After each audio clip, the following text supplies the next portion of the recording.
بسم اللہ الرحمن الرحیم۔ میرے معزز سامعین کرام، السلام علیکم ورحمۃ اللہ وبرکاتہ۔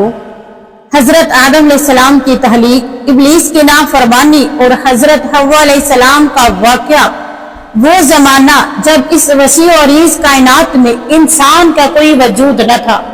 زمین پر نہ انسانی آبادی تھی، نہ کسی انسان کی آواز، نہ کوئی بستی اور نہ ہی کوئی ایسا وجود جسے ہم آج اپنی دنیا کا حصہ سمجھتے ہیں۔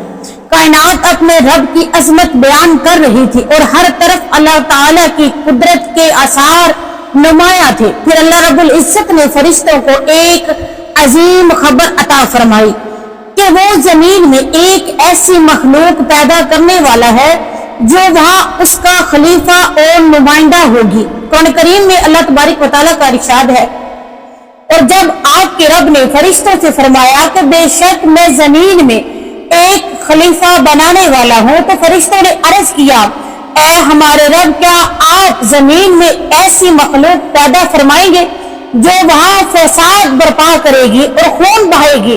حالانکہ ہم تیری حمد کے ساتھ تیری تسبیح بیان کرتے ہیں، تیری پاکیزگی بیان کرتے ہیں۔ تو اللہ رب العزت نے فرمایا، بے شک میں وہ جانتا ہوں جو تم نہیں جانتے۔ یہاں سے انسان کی تخلیق کا ایک عظیم باب شروع ہوا۔ اللہ تعالیٰ نے حضرت آدم علیہ السلام کو پیدا فرمانے کا ارادہ فرمایا۔ قرآن کریم میں مختلف مقامات پر انسان کی تخلیق کے لیے مٹی، گارے اور خشک مٹی کا ذکر ملتا ہے۔ اللہ تعالیٰ نے حضرت آدم علیہ السلام کو مٹی سے پیدا فرمایا، پھر ان کے جسم کو اپنی قدرت سے ایک مکمل شکل عطا کی۔ فرشتے اسے نئی مخلوق کو دیکھ رہے تھے۔ یہ ایک ایسا وجود تھا جسے اللہ تعالیٰ نے زمین پر اپنا خلیفہ بنانے کا فیصلہ فرمایا تھا۔ پھر اللہ تعالیٰ نے حضرت آدم علیہ السلام میں روح پھونکی اور وہ زندہ ہو گئے۔ انسان کی یہ پہلی زندگی اللہ تعالیٰ کی عظیم قدرت کا ایک نشان تھا۔ حضرت آدم علیہ السلام کی تخلیق کے بعد اللہ تعالیٰ نے فرشتوں کو حکم دیا کہ وہ آدم علیہ السلام کے سامنے سجدہ کرے۔ یہ سجدہ عبادت کے لیے نہیں تھا، بلکہ اللہ تعالیٰ کی حکم کی تعمیل اور حضرت آدم علیہ السلام کی تکریم کے لیے تھا۔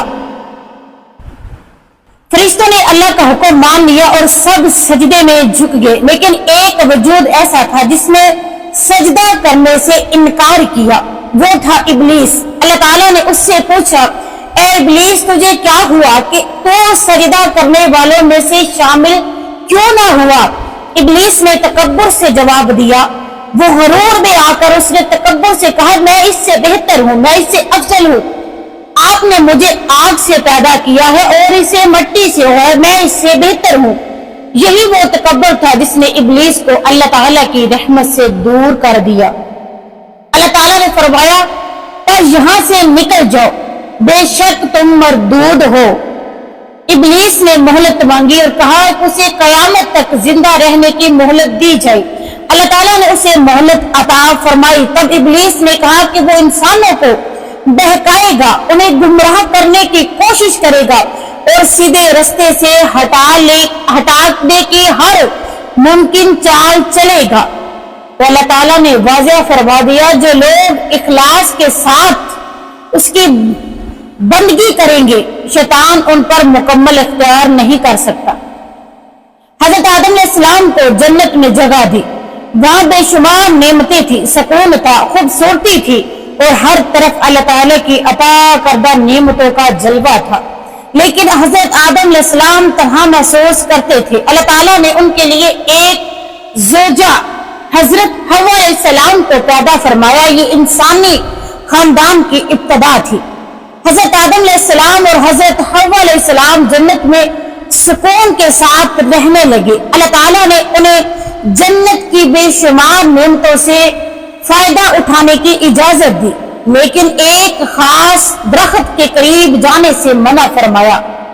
اشارہ ہوا کہ جنت کی نعمتوں سے جہاں چاہو کھاؤ پیو، مگر اس درخت کے قریب نہ جانا، ورنہ تم ظالموں میں شمار ہو جاؤ گے۔ شیطان کا پہلا یہ بڑھاوا تھا۔ ابلیس انسان کا دشمن بن چکا تھا۔ इब्लीस इंसान का दुश्मन बन चुका था। उसने फैसला किया कि वो आदम अलैहिस्सलाम और हजरत हव्वा अलैहिस्सलाम को जरूर आजमाएगा, वो उनके दिलों में वसवसे डालेगा। उसने कहा, तुम्हें तुम्हारे रब ने उस दरख्त से इसलिए मना किया है कि कहीं तुम फरिश्ते ना बन जाओ या हमेशा जिंदा रहने वालों में शामिल ना हो जाओ। शैतान ने कस्में उठाई और उन्हें यकीन दिलाने की कोशिश की कि वो उनका खैर ख्वाह है। भला आखिर हजरत आदम अलैहिस्सलाम और हजरत हव्वा अलैहिस्सलाम उसके वसवसे में आ गए, उनके दिल में वसवसा आया और उन्होंने उस दरख्त के फल को चख लिया। ये वाकया इंसान के लिए एक अजीम सबक बन गया कि शैतान इंसान का खुला दुश्मन है और इसकी बातों में आना तबाही का सबब बन सकता है। लिबास का 8वां जाना और नादामत। जैसे ही उन्होंने उस दरख्त का फल चखा और उन पर हालत जाहिर होने लगी, वो अपने आप को जन्नत के पत्थरों से ढांपने लगे। उन्हें अपनी लज़्ज़त का एहसास हुआ। वो फौरन अपने रब की तरफ मुतवज्जो हुए। उन्होंने अर्ज किया, ऐ हमारे रब, हमने अपनी जानों पर जुल्म किया और अगर तूने हमें ना बख्शा और हम पर रहम ना किया तो हम यकीनन नुकसान उठाने वालों में से हो जाएंगे। ये तौबा इंसानियत के लिए सबसे बड़ा सबक बन गई। गलती हो जाना इंसान की कमजोरी है, लेकिन गलती के बाद अपने रब की तरफ पलट आना मोमिन की निशानी है। जमीन पर इंसान की आमद।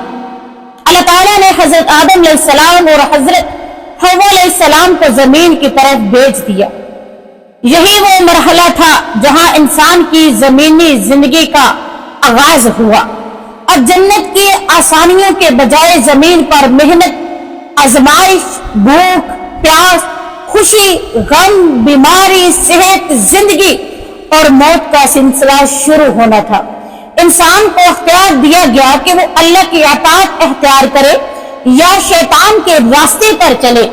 हजरत आदम अलैहिस्सलाम और हजरत हव्वा अलैहिस्सलाम अपने लफ्ज़ पर नदामत थे और अल्लाह ताला से माफी मांग रहे थे कि वो अपने गलती पर शर्मिंदा थे और अल्लाह से माफी मांगते रहे। अल्लाह ताला ने उनकी तौबा को कबूल फरमा लिया।